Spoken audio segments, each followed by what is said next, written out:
everybody, and welcome in to Blue Jays Today, where we have got to react to the weekend series with the Toronto Blue Jays, and as well as what I'm kind of loosely referring to as MLB's version of the Luka Doncic trade. Yeah, because like this came out of left field, dude. Rafael Devers, absolutely star player for those Boston Red Sox for years.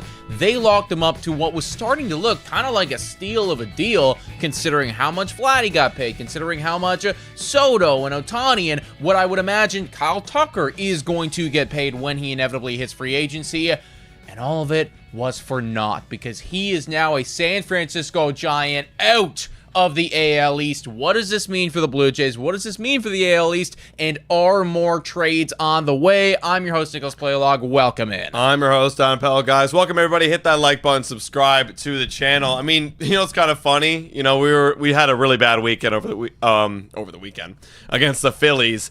And then this Sunday Father's Day announcement of Rafi going over to San Fran changed everything for me, and because it changed, literally, like it's in the title, it changed the entire AL East, changes the Toronto Blue Jays' future. For a long time, we thought, oh, okay, it's going to be Rafael Devers versus Guerrero. We got a guy who's locked into the AL East for a decade of time. Dang it, we're going to have to face this guy 13 times a year, and we're going to be competing with him and his team, the Red Sox, for a wild card, for the division, for the next decade. Not anymore. He's gone over to San Fran, and this is just massive. My first thoughts on it was you never trade a guy like Rafi. Same thing that I've said about the Toronto Blue Jays and Vladimir Guerrero Jr. Even after they signed him, you're not trading this guy. He's actually more valuable now that you got him locked down, because, like you mentioned, that contract was starting to get nicer as the years go on. People always say, oh, the $500 million contract by Vladimir Guerrero Jr., that's really bad. Well, in 5 years, it could look really good, right? When you look at the AAV and depending on how they play.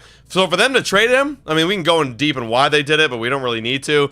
It's a mistake in my mind. Well, and look, everybody always compares Guerrero to Devers, and when you look at their career numbers, there's definitely arguments to be made. But just from a basic consistency standpoint, I will give the W to Rafael Devers. Year in, year out, there are no down years. There is never a moment in time where this guy is not phenomenal. So to have him no longer there on Boston is such good news, because he did absolutely dummy our pitchers for a while. I see that you have an article, but very quickly I see Drew Gamer saying Luka was a top 5 player in NBA, former MVP, all that stuff. I'm not a big NBA guy, so I can't debate you on this, but I will say, from a shocking standpoint, I would argue that this is right up there with that one, being how did this happen? Where did this come from? Luka was supposed to be the guy every day for the rest of his career on the Mavericks. He wanted to be a Maverick for life, and then you got him traded over to the Lakers. It's well, what just happened? What are we doing? Literally, what just happened? Well, I thought this guy was here good, and there's a couple of pieces of drama too with Luka in the front office, and then poof, he's gone. And I get it, the whole Devers thing too, just to touch on that real quick with the whole positional change. I'm a big advocate of man, they should have handled that so much better. And now look what's happening.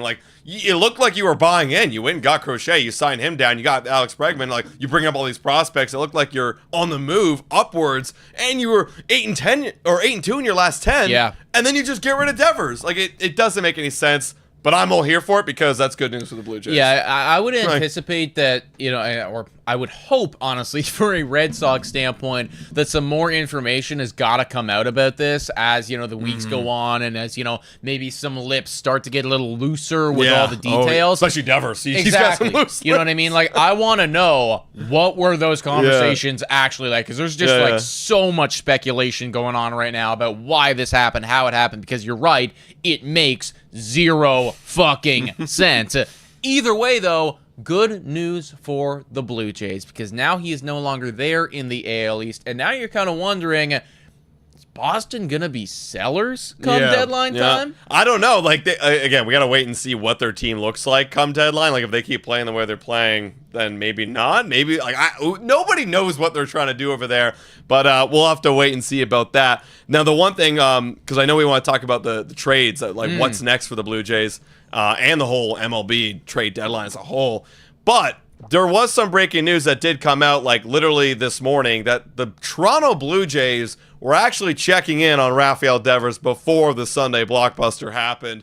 This is an article by Blue Jays Nation. Shout out to all of our friends at the Nation Network and to Blue Jays Nation. Chris Henderson coming out with an article, and he, in this article, is quoting what I think it was Sean McAdams said over here. Sean McAdams basically saying that there was a few teams that were interested in Devers, one of them being the Toronto Blue Jays. And this happened actually, if you go into further detail, reading the article, go read it yourself. I encourage you that you can kind of see that it was about a month ago when the whole dispute of like positional, changes were happening. And it was right around the month ago, too, that he had that one-on-one meeting. One-on-one meeting. Owner. They flew out to Kansas City. He had that sit-down. And I think that's when, kind of word got out to the rest of the teams, like, oh, maybe there is something serious There's something going on here. Yeah. So the Blue Jays check in. But could you imagine if the Blue Jays were to somehow pull it off? I brought up a hypothetical situation to you just like a couple hours ago. The trade itself, when you look at it, I think it's a great deal for the San Francisco Giants, because when you look over at what they gave up their Jordan Hicks. Shout out to Jordan Hicks, now a starter, but not a very good starter at all this year. Yeah, and he's locked down for a while and costing money. They give up one of their former top prospects, Kyle Harrison, a pitcher, Jose Bayo, who's like a very young Dominican player, signed out of the Dominican Republic, and then you got James Tibbs, who's like a 6th ranked prospect. So from the Blue Jays' perspective, that's an equivalent of, I brought this up, Bowen Francis, because you might argue maybe the contract, because there's no contract attached to him, but he is performing bad. Maybe might you have could some say, upside. Maybe even to make it more like, because the contract is a factor there. Yusei Kikuchi in his first year when he was doing terrible. Right, because that's what it felt like, right? Sure, like some, a weak 4th or 5th pitcher, and then the Kyle Harrison version of us would be Trey Savage, let's be honest, right? Yep. Then you got Jordan Hicks, and then... Jose Bayo, which is literally pick anybody random in our system that you've never heard of, and then James Tibbs, which is like Alan Rodin. So would you trade Alan Rodin, Trey Savage, someone random, and Yusei Kikuchi or Bowen Francis for this guy? Abso-freaking-lutely you would. You'd smash that. So honestly, W trade for those Giants. No, when you look at it like that and just try to compare pound for pound, and again, it's it's difficult because there's different players. Kyle Harrison's a different guy than you Savage, everything like that. But ultimately, it really doesn't feel like that much that Boston got in return, which just makes it that much sweeter, folks. But of course, now that we are here, now that he is gone, and now that it feels like that's kind of the unofficial beginning of the trade deadline season. I mean, we had a blockbuster. We had a literal blockbuster to kick things off. Let's take a quick look at what is to come right here. 21 minutes ago, MLB released this article, just everything that you need to know about the 2025 trade deadline. This is such a crucial time for the Toronto Blue Jays. The next 6 weeks of baseball mean everything. Are they going to be playing like the squad that swept St. Louis? Because if they are, then a lot of those names that you see in blue, they could be potential Toronto Blue Jays. Are they going to be playing like the squad that got swept by the Philadelphia Phillies? Because if they play like that, then a lot of those names in blue will not be coming to the Toronto Blue Jays, and maybe we might even be sending some of ourselves. But there are definitely some people on there that I think would be interesting in Blue Jays blue, assuming, of course, they play like they did in St. Louis. Yeah, like, here's the thing. Like, I'm looking at all these guys, and I like a lot of these names, don't get me wrong, but I'm like, man, it just reinforces the fact that this trade deadline is going to be very competitive, because you got guys that, for example, we brought this guy up a lot, Tyler Anderson. A good player, he can give you innings, but he's not going to excel and, be in the top 2 of your rotation in it by any means. Like, he's a good player, but he was kind of like headlining right now. Starting pitchers, also Merrill Kelly over in the D-backs. But you're still kind of waiting still for a lot of these teams. You got a lot of these teams right now that are still competing. They're mentioning players from the Rays, the D-backs, the Blue Jays. There's a couple Blue Jays in here that are still in this thing. So until those guys fall out completely, we won't really know who is available. And honestly, we could see something out of nowhere where just a random blockbuster happens like this, and we're like, oh, okay, that didn't happen because Rafael Devers was never supposed to get traded. Yeah, I mean, honestly, I think the thing that I love the most about this Boston Red Sox trade is that it just goes to show that nobody knows anything. Because there's not a single analyst that would have said, 24 hours ago, yeah, Devers is going to get traded in the next week. Like, it just never would have happened. So it just goes to show that, yeah, like, anyone could do anything at any given moment. Personally, when I look over at that list of guys right there, obviously the starting pitchers are exceptional emotionally tantalizing to me. Merrill Kelly, Zach Gallen. I need those Diamondbacks to be bad because right now they are one game above 500. Yeah. So look, we can put their name on every single list of every single potential target. And I even talked about Merrill Kelly in a short that I just put out on our social media. Go follow us on Instagram and, TikTok, everything like that if you haven't already done so. But it's not going to mean anything if the Diamondbacks are a game or two above 500. No. We need them to suck. We need other teams to suck because I want to buy your players. A little foreshadowing later into this podcast. We're going to be breaking down that Diamondback series. We could take matters into our own hands just and put them in the ground. Leave Merrill Kelly here, okay? He gets a one-way ticket to Toronto. There is no return flight. But, talking about the trade deadline as well, like when should we expect players to kind of go? Now, there could always be a trade that just happens randomly out of nowhere, but most of these guys, if you've been watching baseball for a while, they will usually end up around that last week of the trade deadline, which is right before August 1st. So you want to make sure, if you're the Blue Jays, like you mentioned before, stay in it, stay competitive to give yourself a reason to buy. Also, Andrew coming in here, I'll answer this question because I do see a couple people in the chat saying it. Could we get Duran? Now, look, again, 24 hours ago, I would have said unequivocally, 100% with my chest, absolutely not. There would be no reality in any just to be no reality where the Toronto Blue Jays could acquire somebody like a Jarren Duran from the Boston Red Sox. However, like I said 30 seconds ago, nobody knows fucking anything. Here's what will have to happen. Duran, they need to move him to first base. And they'll be like, now you're the first baseman. Duran, he's like, yo, what's going on here, man? I'm literally like a Gold Glove talent center fielder. Nah, actually, you're gonna go to first out of nowhere. Then he'll go. That's what will happen. We need somebody to pull a Leonardo DiCaprio and from the movie Inception and incept some weird fucking ideas. So then they start, there's some infighting going on between them. Maybe if that happens, we could get Jarren Duran. Likely not though, because ultimately, let's factor in the I guess the truth that we are in their division. And even though we were inquiring about Rafael Devers and we were one of the teams that called them on the phone, I would anticipate that our price for a Jarren Duran or our price for a Devers is probably 10 to 30% higher than the San Francisco Giants price for one of those guys because they don't want to see that dude 13 times a year. Yeah, exactly right. And I guess to kind of wrap up this trade conversation, I mean, obviously starting pitchers are the ones that we're looking at the most. We could be looking at some relief pitchers. A couple of relief pitchers I want to talk about in this podcast that are making me wince a little bit, looking at how they've been performing this year. Yeah, I agree, man. I genuinely think that as time goes on, unless all of them just pick up their socks, but with Jeff Hoffman, being somewhat of a question mark, and I know you want to bring in Chad Green, and with Jimmy being injured, it's like, Eric Swanson.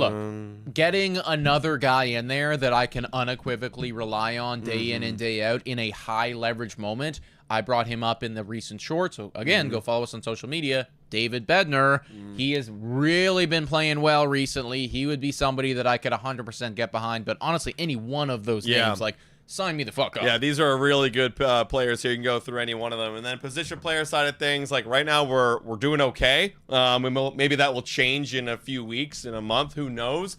But right now, I'm gunning for those starters, guys. What's up, everybody? Welcome in to the 158 people here on a beautiful Monday afternoon. If you haven't done so already, hit that like button, subscribe to Blue Jays Today. We are literally 9 subscribers away from 30,000 subscribers. That's been the long time goal here on Blue Jays Today. 30,000. That's crazy. Just 9 away. We hope we can get it today. That would be absolutely awesome. If you haven't done so, hit that subscribe button. And as well, let's transition. But before we do, shout out to Amsterdam Brewhouse, guys. 5-minute walk away from the Rogers Center. Go down there. Pre-game, post-game beers. We're going to be down there a little bit soon doing some streeter action. So hopefully we can see you guys there, giving out some free merch, some free swag. They got great 3-Speed, Amsterdam Blonde, some of my favorite beers. Go check it out. If you're going to a game, go get the pre-game beers because in the Rogers Center, they like to overprice. So. Yeah, they definitely do. Let's transition and talk a little bit about that series on the weekend. I mean, I know it was overshadowed by the, big blockbuster trade that transpired, but we can't just fully ignore it. Blue Jays played like ass. Let's be honest. Blue Jays played ass. All around. Things were not good for the Toronto Blue Jays. And walking into this series on Friday, we did the whole breakdown, and we were looking at the pitching matchups and the lineups and the fact that the Phillies did just beat the Cubs going into it. And a lot of things were lining up for the Toronto Blue Jays to finally suffer that first series loss in 5 series, because they were on a 5-series win streak.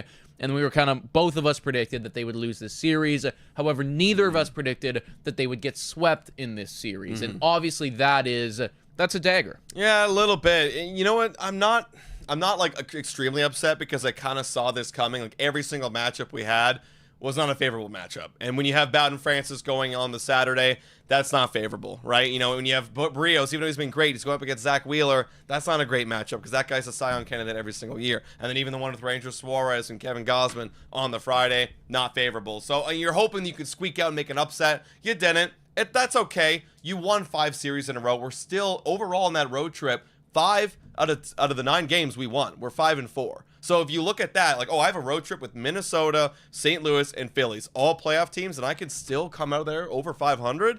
That's a win, like, overall, right? So that's why I'm, like, not hurt. You get an off day today, and we're going to break down the series a little later on. But you got a good 2 series coming up in the Rogers Center. So overall, yeah, they played bad.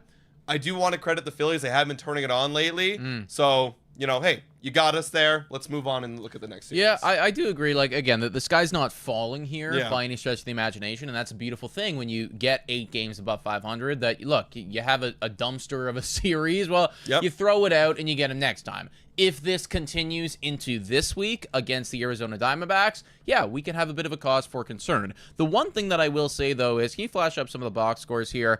It is mildly concerning that the offense went effectively ghost mode this weekend. Now, we were up against some really top-tier pitching, right? Like, the Phillies had the best of the best coming out. They had Suarez, who just kicked our ass on Friday. Then you had Sanchez, who did pretty good. 7 innings, 2 earned runs. Like, the guy just kept coming out. And then, of course, Zach Wheeler on the following day, you know, he's Zach Wheeler, so he's really damn good. Bowden Francis, though, didn't fully sell, but he came pretty goddamn close. I know that you weren't necessarily watching the game. Now, I had I like to do this. I'll go to the gym and I'll have, like, the game day on. Oh, yeah, me too. On my phone. So, like, I'll be at the gym listening to music and I'm, you know, watching as the pitches come in. And he was doing really good. I'm like, okay, like, Bowden's cooking. And then it was just like, ball. Wild pitch, ball. Like, it was like all of a sudden, he had 3 walks. Yeah, you know? It just all, like, any semblance of a good MLB pitcher just evaporated. And it's, you know, like, I'm doing, like, my chest press, and then I come up and look at my phone again, and it's like, what the fuck? Bases loaded? How did this happen? Yeah, I'll say it again, folks.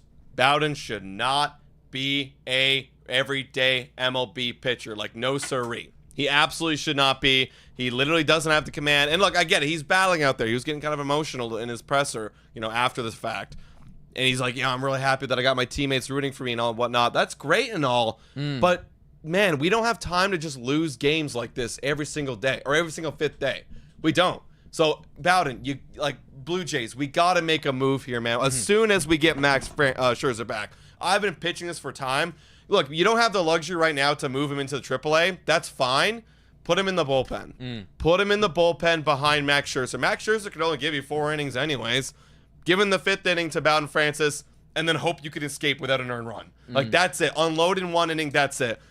Our last 2 rotation spots better be Max Scherzer with Bowden piggybacking, and then Eric Lauer on the 5th day with Spencer Turnbull piggybacking. That's what's got to happen. If it doesn't happen, I think we're just wasting opportunities. You know, I honestly, I think that Max Scherzer is like, as much as I loved the signing, and I still hope the best for him. I want him to come back.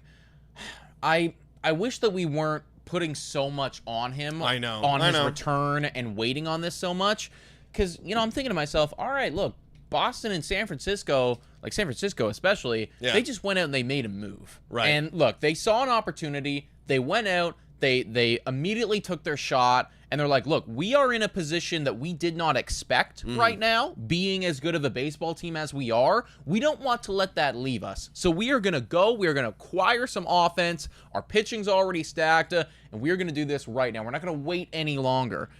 It almost feels like the Toronto Blue Jays, like we just keep waiting and waiting for it. We're like, okay, we don't want to like make any big drastic moves here until we see what Max Scherzer can provide and what he can do. Right. And I hear that. I get that. You invested money. But at the same point, like, I don't really expect much of anything from Max Scherzer, if I'm being completely honest. I would love to see them go out, get aggressive, identify that you have a problem right now, which is the fact that the rotation is, has a couple holes in it, and the bullpen is getting overworked.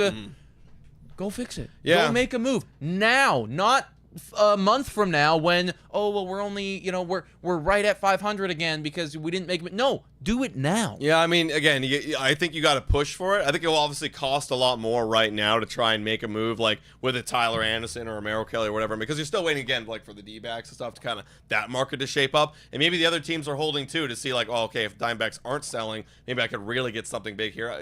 The market's gonna play its course, but I hope they're trying. We don't know if they're trying. Maybe they are trying. You never know, right? I do hope that they are. And Drew Gamer, you're right. If you trade for guys now, they become more expensive. That is 100% true. If I was the Toronto Blue Jays, I would be willing to pay that price because, again, you only hoped that you could be in a spot where you even had the opportunity to go out and to maybe buy somebody. I don't think anybody would have anticipated, or at least we didn't anticipate, the Blue Jays are at this point of the season 5 games above 500 in a playoff spot. I didn't expect that. I want us to stay there, right? You're in a position of power right now. Keep your foot on the gas, stay aggressive. Don't allow yourself to get in a spot where now we have to start questioning things. Yeah, actually, here Sophie brings up a good point. If Bowden doesn't do well against the White Sox, he has to go AAA. I mean, if you don't do well against the White Sox, you should not be in the major leagues. No, because the White Sox are a AA team. Yep. It's that simple. So like he should get a get right game. That's what's gonna suck though. He's gonna have a get right game against the White Sox. Maybe performs a little bit better. Maybe goes 5 innings this time, and actually maybe gives up only 1 or 2 earned runs, gives you a chance to win. And they're gonna go, okay, well that's a good Band-Aid right there. Right. Until we get dummied by whoever team is coming next for him. Well, the concerning thing about me with Bowden is it was always the home run ball that was the issue, and that is still a problem. Oh, yeah. But in this last outing, it wasn't actually that. It was we're just gonna load the bases by walking a bunch of people, and then we're gonna walk in a run, and you know what I mean? It's like, well, the White Sox can not swing. That's true, right? Dude. I mean, I'm looking right now. I forgot I had this tab open, but like literally in his last 5 starts, he's given up 14 walks. Yeah, that obviously leads the Blue Jays. It's horrendous. A whip of 1.87.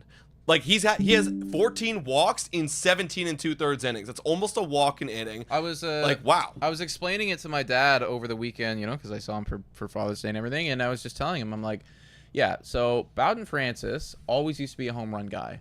Now he's giving up insane amounts of walks. When you pair up the fact that this guy is giving up almost a walk an inning, and he's given up the most home runs, clearly that is not a winning formula. The mechanics aren't there. Like it's that simple. Like he can't find the edges, he can't find his spots, so he's either missing out way out of the zone because he literally can't control it, or he's literally missing over the 100 plate because he can't control it. And he's I think what's ultimately happening, and I get it, I understand it, is he saw the statistics about being the guy who gives up the most home runs.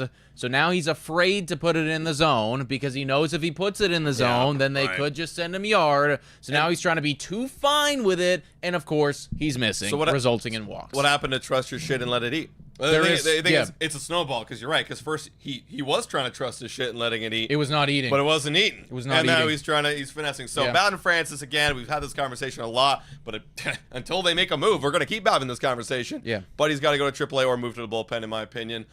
Before we move on, guys, I want to give a shout out because I actually totally forgot that to pick a J of the week before coming on this podcast, but I did quickly look at stats. You guys let us know in the comments who deserves J of the week. There's one guy that I saw stats really jumped off the page, but you guys let us know who deserves J of the week. We'll crown it after we finish talking about. We'll save it. We'll save it for a little bit later in the show then. But I know that you wanted to also bring up Chad Green, which was the only other guy that gave up a run on that Saturday game.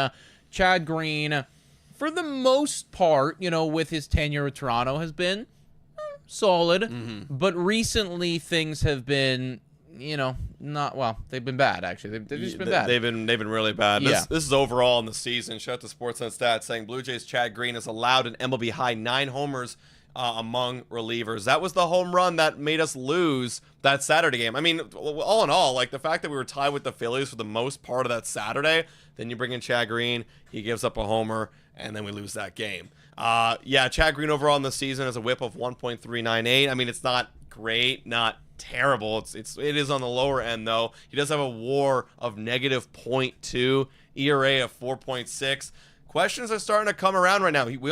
This is the last year we have of Chad Green, so it's not like we're committed to this guy long term. We do have some guys that are slowly coming back from the injured list, like Jimmy Garcia, Nick Sandlin. So 2 dudes that need to be in the bullpen. When you look over at the bullpen, obviously you're not going to get rid of Jeff Hoffman. He's your guy. You brought him in to close games. He's still there. Then you look at whoever's got the worst numbers right now. It's Chad Green. Chad Green has the worst WAR of anybody, and of course Eric Swanson. What do you do if you're the Blue Jays in 2 weeks? I guess depending on how they do the next 2 weeks, do you make a bold move and try to cut ties with a Chad Green or an Eric Swanson? What do you do here? Not yet. You don't do that yet. But I mean, somebody, like Chad Green has got to be taken out of the high leverage roles for now. The problem is that when you look over at that bullpen, we're kind of running out of high leverage options, right? Your guys at this current juncture are Brendan Little and Yariel Rodriguez. And Yariel Rodriguez was always supposed to be that longer dude, but now he's kind of, turning into that, put out the fire in a close game type of guy, which is fine, but then that slots somebody else into a different role. And also on top of all of that, your highest leverage individual also isn't having the greatest season right now, being Jeff Hoffman, having that 5.7 ERA. So for me, really what it comes down to is we need Jimmy back. We need Sandlin back. We got to hope that when those guys come back, they're going to provide something for this team and not take a while. We cannot have them, slowly getting up to speed. No, they got to come out and they got to be missing bats. Yeah. And then on top of that, you probably do need to address this at the trade deadline. Pitchers are important. This isn't going to be the last injury that we have. And what if Yariel Rodriguez is next? Or what if Brendan Little is next? Who's going to set up now? Like, seriously, right? We don't have anyone. So, yeah, trading for some high average arms, and then also getting Jimmy back, getting Sandlin back, all of it is important. Yeah, me, man, honestly, I'm at the point, though, like, Eric Swanson, I mean, he gets 5 innings. He's been terrible. He has an ERA of 15.9. Or 15.19. It's been awful, but it's 5 innings. Yeah, you're going to save him for the 5 up, 5 down. He's the worst guy in your bullpen for sure.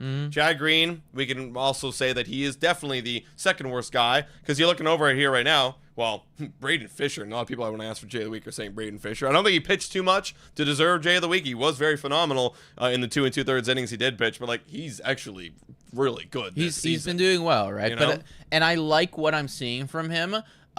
Keeping in mind, it is 16.1 innings. I would not be surprised at all if the other shoe drops. Throwback to when Jeff Hoffman was at 15 innings, and we were like, oh my God, this is the greatest signing of all time. And then the next 15 innings, he was fucking terrible. So, look, I hope that doesn't happen, but I wouldn't be shocked if it was to happen with Braden Fischer. Yeah, and going back to like the Green and Swanson, my leash on these guys are very short right now because again, like they don't have much time left with the Blue Jays. So for me, I'm looking at maybe if they don't perform in the next month, and these guys are coming back because Jimmy's coming back at the late June. Sandlin also might be coming back late June. If they're back, and depending on how they're performing, I don't know what to do here. They probably will send down Fisher, which is gonna suck, honestly, just because he has the options, and then they're gonna wait and see if these guys find it. And then, honestly, if I'm the Blue Jays, it's the same thing with Bowen Francis. We don't really have time, and you don't have time left in your contract. We have to make a decision right here. We have to make a decision, and ultimately, it all ties in to the fact that we are missing that starters because they can't really make a decision right now because you need people to throw innings for you. You need people to throw pitches, which is why I want them to go out and make a move right now and not screw around because that gives you the flexibility to then maybe kick someone out of the bullpen or then kick Bowden Francis out of the rotation or anything like that. So hopefully Hopefully Ross Atkins is listening to this and is like, all right, Nick, I'm gonna get on the phone right now. Pittsburgh, I'm calling you up. Listen, if Ross Atkins isn't calling people right now, I'm assuming they would be because they were already inquiring about Devers, but they better be calling people every single day. You know what I mean? Yeah. They better be. Okay, yeah, Arizona's out, or not out, excuse me, Mm-hmm. still in the mix, so obviously they're probably not picking up, but, Pittsburgh's cooked. Let's call Pittsburgh, right? Or any one of those teams that is just done. There might be a schedule waiting to get meetings with the GM of Pittsburgh. That's true, though. You know what I mean? Everyone's calling Pittsburgh. Everyone's calling Pittsburgh right now. But hopefully the Blue Jays are on the move and they're doing something right now. All right, I think it's time to crown the Jay of the Week. I think I know who we're going for right here, and I think you might. I hope you agree, Nick. Let's see. Let's give a quick shout out to the Jay of the Week, if it wants to play. Okay, very quick intro right there. The Jay of the Week. Hey, you want to take a guess what I'm thinking? Well, I saw a lot of people. It was between two. It was either Braden Fischer or Ernie Clement. Yeah. Ernie Clement's the I think guy. we got to give it to Ernie Clement, everybody. That's your Jay of the Week. This guy actually went crazy, dude. OPS of 1.190 with an average almost 500, 476 average. It's as soon as you start talking about him is when he starts popping off. The Blue Jays today curse, man. But shout out to Ernie. Hey, listen, I'll take that. Honestly, I will take that. We needed Ernie Clement this week. He showed up for us in a big way. Just imagine if you would have called up Boston and inquired about Devers for Ernie Clement. Maybe they would have said yes. I don't know. Just saying. But either way, shout out to Clement for getting it done. The defense has been incredible. The offense has obviously been great this past week. Amazing stuff. He's amazing, man. Hey, you gotta love it. You know what's funny? So I have a list of every single Jay of the Week on my phone. There hasn't been one. There hasn't been a repeat. Literally the entire season. That is Ernie's first Jay of the Week. It goes Jimenez, Springer, Hoffman, Bassett, Barrios, Fluharty, Varsho, Gosman, Barsher, Lauer, and now Ernie Clement. That's crazy. So that just goes to show, hey, every week we're getting a contribution from somebody at a high level. So shout out. Shout out to Ernie Clement. I see people in the chat saying, do you still want to trade him? I still want to dangle him, everyone. If anything, dangle. Look, it just actually, though, with what Boston just traded Rafael Devers for, imagine if you would have dangled Ernie Clement. Maybe they would have thought about it. Yeah, maybe. I'm not saying they would, but maybe they would have, right? So you dangle your guy, you let people know that he's available, you don't make any rash decisions, and you see if anybody else looks at him and goes, I want that guy. Now, when you were listing out those Jay of the Weeks, and I have seen some comments about this recently, there's not a single Jay of the Week that's been given to Vladimir Guerrero Jr. Yeah. Right now, there's been a little bit of a discourse starting to brew about how the Toronto Blue Jays offense is picking it up. Other than in Philadelphia, they have been picking it up. But one of the only people that hasn't really been doing that is Vladdy. He's just kind of been where he is all season long. 274 batting average, still only 8 home runs. He hasn't homered in 2 weeks. How many? Okay, so right now, what's the Blue Jays record exact? 38 and 35, 38, right? 38 and 33, excuse me. So 38 plus 33, 38 plus 33, that is 71 games. 162 divided by 71 games is 2.28 times 8. Oh. What? How many? What's he on pace Vladimir Guerrero Jr. is on pace for 18 home runs on this. I mean, look, that's obviously not good. You know, that's not good. He needs minimum 25. You know, when you're looking at it, what he's done in the last 3 years, 4 years, 48, 32, 26, 30. 26 was his lowest, and that was when he was at his worst. He does need to pick it up. I mean, the OPS is at 790. That's not too far from the 788. He's been just again, for Vladdy's standards, this is below average. Absolutely, he's literally below his career average right now. But from overall, it's not hurting you because you're having so many contributions from everybody else. But as soon as those guys go away, and we've talked about this a lot, you need Vladdy right there being hot as hell. So you got to hope that Vladdy can be Vladdy again, man, because, I am starting to slowly look out for him, because in the month of June he's had an OPS below 700, so it's time to pick it up. No, and again, these are when the numbers get like this, and when we're flirting with the idea of hitting under 20 home runs, that dude, that is not a $500 million player. No, and we get those comments a lot, and a lot of times, you know, it's like, okay, yeah, whatever. Like, he's still really good, but under 20 home runs. If you're getting under 20 home runs, you better be in the 100th percentile of defense and or stealing like 60 bags. Yeah, batting like 320. He is clearly not doing. So that is not a $500 million guy. He obviously needs to pick it up at some point because, Ernie Clement, as much as you guys love to throw it in my face, Ernie Clement is not going to be having an OPS of 1.1 every week. That's not going to happen. Nope. This guy... Well, he could. He could, I guess. Remember that hot streak when he cut his hair? I think his OPS was literally 1,000. Yes, in the second half of last year. Because that's the thing, right? People forget. First half of last year, Vladdy was kind of mid. Kind of what he's doing right now. Yeah, and then he cut his hair, and he was like the best player in MLB right there with Aaron Judge until the end of the season. Now, did he cut his hair in mid-June or late May? Because maybe there's a correlation with the timing of the year. I actually don't find a conspiracy theory. Yeah. I thought it was late May. No, I thought it was late June. You know, you're right. I did feel like it was when it was. We're like, oh, we're cooked. Yeah. We're done. And then all of a sudden, he started popping off. But hey, look, there's an opportunity out there. Like, again, we were having the same conversation, but without the money talk with Vladdy. Like, hey, this guy is kind of doing nothing right now. He's worth basically nothing. Then he turned it on. So you never know. You never know. At any given moment, he could get going, but we do need to get going sooner rather than later because, 18 home runs, not good enough. Not good enough. All right, guys, let's talk about the upcoming series, folk. We got a very, very interesting series because we brought it up in this show against the Arizona Diamondbacks because right now they're right just over the 500 mark, but they've got some juicy starting pitchers that we want to get, and we need to beat them. Luckily, we're actually not facing a single one of those guys.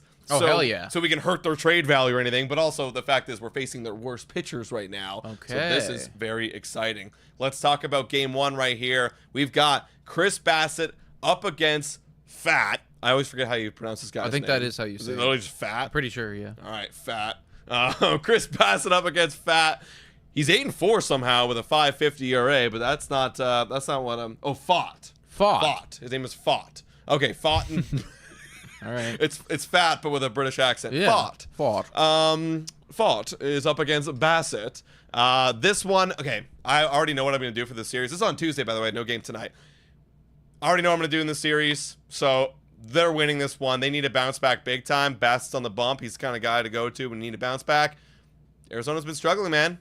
Give me the Jays in this one. I think that this is kind of like what we just went up against with the Phillies, where we're on the road, not on the road now, but we were on the road, and it just so happened that like arguably our worst pitchers were matching up against their best pitchers, and just everything was stacked against us, and that's kind of what this feels like right now from Arizona's standpoint. So I like our chances a lot in this series. Now I can't promise you that we're going to sweep or anything like that, but I do think that we're going to win game one.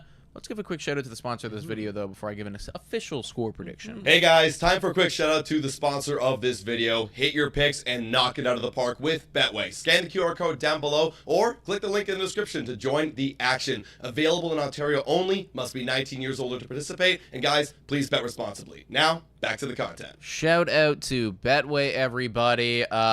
Here are the betting lines for... They don't have them out because it's tomorrow's game, right. But still, we'll give our score. I have another line here, but I don't want to change the topic just yet. Okay. But I am saying that this will probably be I think the bats are going to come alive in this one. They're going to win like 8-2 or some shit. Like they're going to really get it done. Yeah. Bats are going to come to life. Vladdy, 8-4. Okay, yeah. Oh, sure. Diamondbacks offense pretty good. Reasonable there. I'll say that Blue Jays win this one with that first game 6-1. Great pitching performance by Chris Bassitt and others. Also, Sophie saying Fat with a British accent. You like that? Is that how you say that, Sophie? Because Sophie is actually British.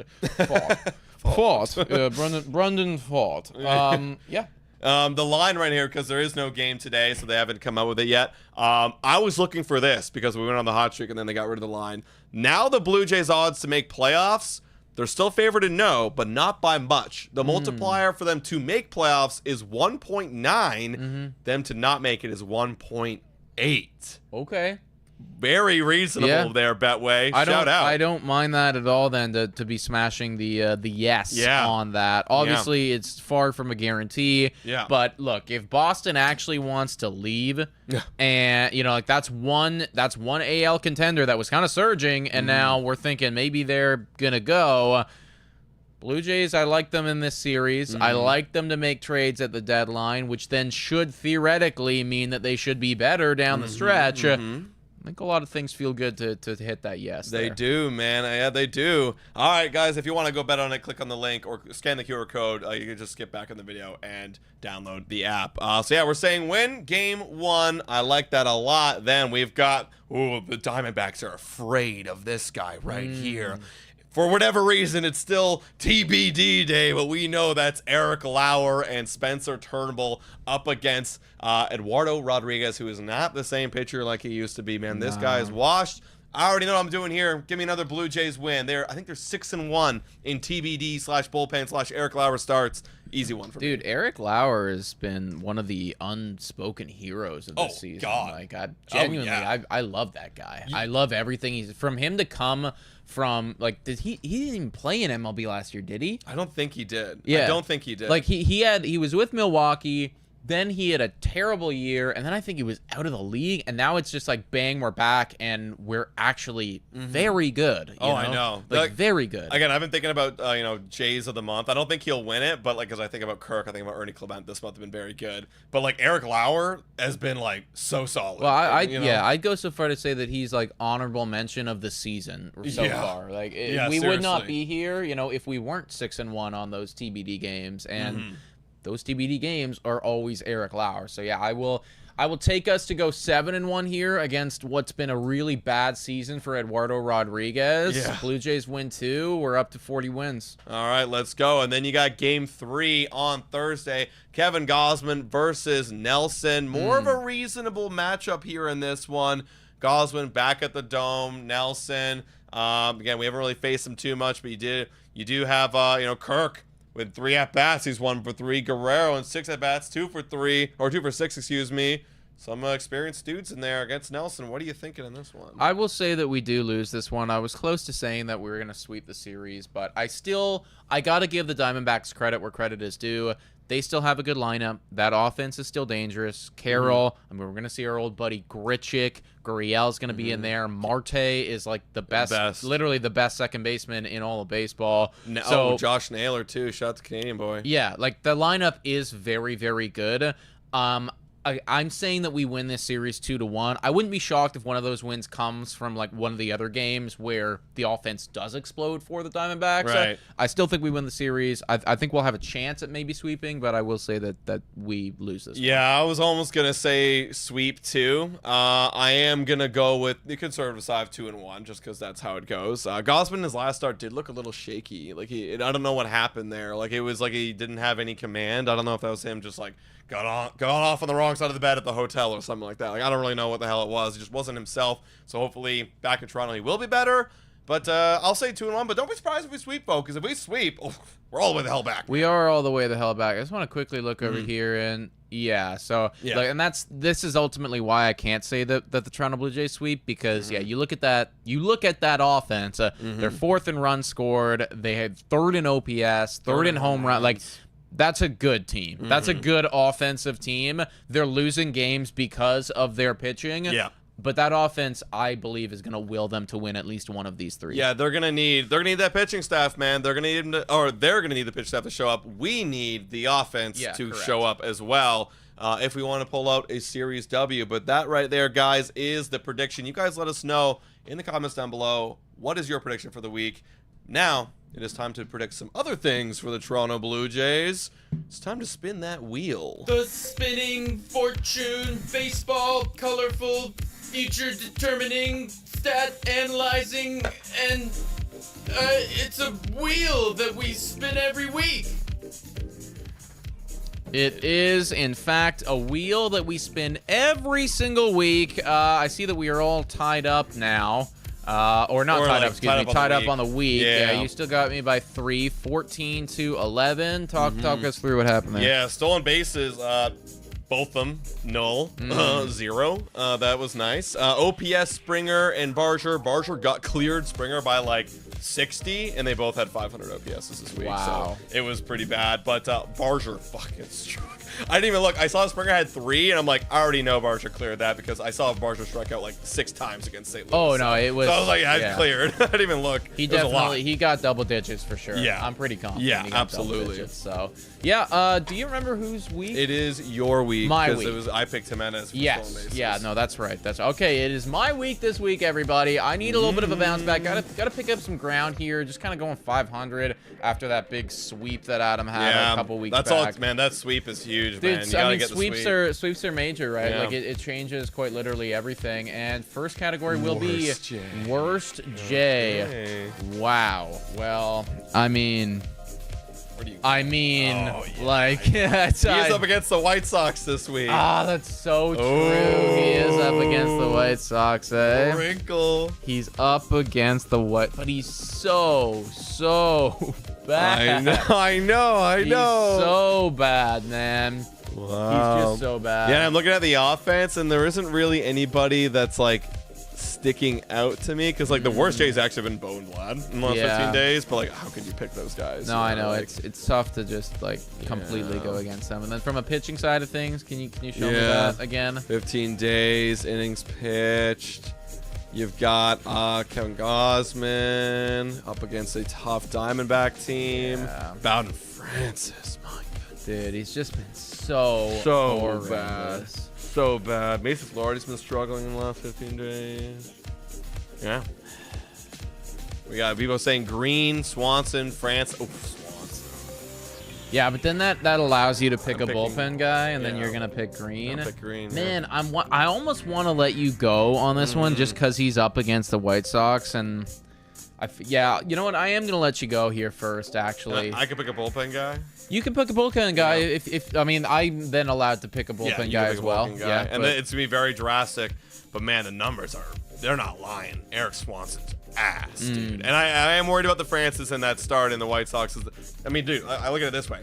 I think Francis can definitely pitch in AAA, so he can definitely pitch against the White Sox that are literally a AAA/AA team. Like that, like he will do good against them. But Eric Swanson can go up against anybody. You know what I mean? Like Swanson ain't gonna be good. I'm gonna go Eric Swanson right here. Okay, that's fair enough. Yeah, Swanson he's been really bad. How do you score the worst J? We just look at the overall stats, man, and you know, like that's why we try to keep it between similar positions, because like it'd be really tough to be like, oh well, Swanson up against like versus- Vladdy, and it's like, well, how do you quantify that? So I will have to pick a bullpen myself. Looking over at the pen, I mean, I'm pretty confident it's Green, but Yeah, just I double checking here. Green was 9 ERA in the last 15 days. Yeah, that's him. Yeah. Blue Hardy, No, but- that's fine. I'll take Chad Green. I will Okay. happily select Chad Green in that scenario. He is also really bad. So, okay. Those are the two guys I wanted to highlight today about being the worst Yeah, chase. well, we want to cut both of them. So Yeah. there you go, and it will be OPS. OPS. I'm allowed to go first on this one. look at that. I am gonna need to see the numbers here because since Vladdy has been dookie. Kirk has been awesome. Oh, he's been. Ernie's so obviously been good. hasn't he? He's been so damn Kirk has good. been really good, actually. That's not a bad shout. Let me go 7 days. Yeah, Kirk, okay. Pulling off a little bit there. Definitely not good Jimenez. No, you can't go. You can't go Jimenez. Kirk's not a bad shout. Yeah. Go Alejandro. Kirk. All right, Alejandro Kirk. Alejandro Kirk, man. That's an obvious. Everyone in the chat saying Kirk. It's look. I feel he's the like best player right now. with Alejandro Kirk, what's good about him is that he might not be able to. He might not have a week where he hits 3 bombs, but I feel like he'll give you such a stable floor of like you're gonna the guy that you pick is gonna need to have a good week because Alejandro Kirk is going like if they have the 500 OPS week they had last week, you're done. Now, everyone in the chat saying Ernie. I was literally looking at George, actually. Some people were saying Ernie or George. I'm not going to go Barger. He's cooling off right now. I'm like, we don't know when Barger's going to come back. Could be, a hot streak that he was on that we're hyping him up from. I honestly don't want to take Ernie because he's the same kind of player. Like, I know he can get so hot and then just nothing. George is stable, too. He's been literally, like, super stable this season, too, and I can't believe it. I'm actually. I don't know. My gut's saying George. My gut is saying George Springer. Yeah, that's fine, man. You picked him last week. Actually, I picked him last week. Yeah, obviously it didn't work out for me. But that's the thing. You need Springer. You're gonna need Springer to hit probably at least 2 home runs, and then you'll clear it. Yeah. But the good thing about Kirk is like I can almost guarantee he'll have like a 700 OPS at minimum. Yeah, you know? I like it. I like it. You know, let's do it. Final category. I'm pretty sure he's. If not, is he leading the Blue Jays in OPS right now? Kirk? Oh no, or George. It would be. I think he's. I think it'd be actually close. Yeah, it'd be close. Oh, fuck stolen me, bases dude. I hate again, this dude. I genuinely hate this goddamn category right now because. It's you just gotta pick one. All right, who's doing it? I mean, look, is Clase still stealing? Guerrero's, fuck off. Guerrero's Yeah, leading right. the team in stolen bases the last 15 days. And Jimenez, we're playing. We haven't stole a single time. Yeah, he hasn't stole a single time since coming back. Are we playing him? Like, is that? Yeah, we're playing him. We play him a lot. We play him all the time. Clase in the last 30 days has 3. We don't steal at I all, don't know, man. It's just like. Yeah, give me Andres. Like, give me Jimenez. Like, what even is this? I don't like. We don't steal. That's the. I hate it. I hate it. The one guy that steals is hurt and like feels like he's not stealing right now. I'm gonna take Clase. Yeah, just go ahead. Because that's the only guy stealing right now. You know what I mean? Like, maybe pinch runs. Like, I don't know. Dude, I would give up my left nut to get somebody like a Corbin Carroll on this team that could actually like be our leadoff guy and dominantly steal bases whenever he runs and that's it. Like we just do not have anyone like that at all. No. Like for whatever reason the Toronto Blue Jays refuse to buy into the fact that the stolen base is back, and I've been screaming for years that like I want them to do this, and they just will not. No, they won't, guys. But hey, everybody, let us know your thoughts in the comments down below about these picks, and as well, let us know about that Rafael Devers trade. That's crazy. And who do you want the Jays to trade for? Because those conversations are going to be happening in the next month and a bit. So get ready, folks. Yeah, please make sure to hit that like button, smash that subscribe button. Like we said, less than 10 subscribers away from 30,000 subscribers. We're 5 right now, folks. We're at 5. We got 4 subscribers away from 30,000 subscribers. That is huge for the boys. We appreciate this community so much. We will be live for tomorrow's game, so I hope that everyone's going to be tuning in for that. Guys, thank you so much for watching. And as always, go Jays, go!